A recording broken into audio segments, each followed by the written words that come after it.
Jambo hili limewafanya baadhi ya waangalizi wa uchaguzi kudhani kwamba wananchi hawakujitokeza kupiga kura.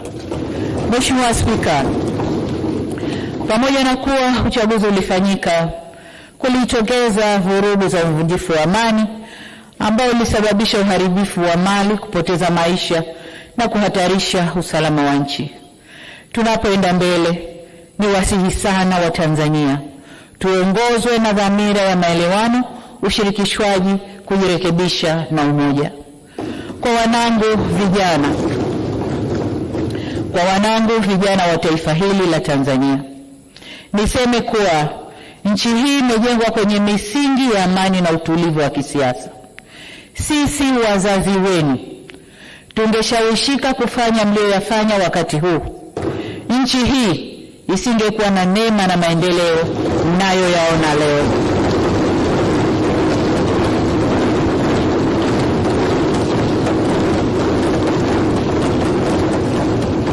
Mheshimiwa Spika, nataka nirudie hilo kwa wanangu vijana wa taifa la Tanzania.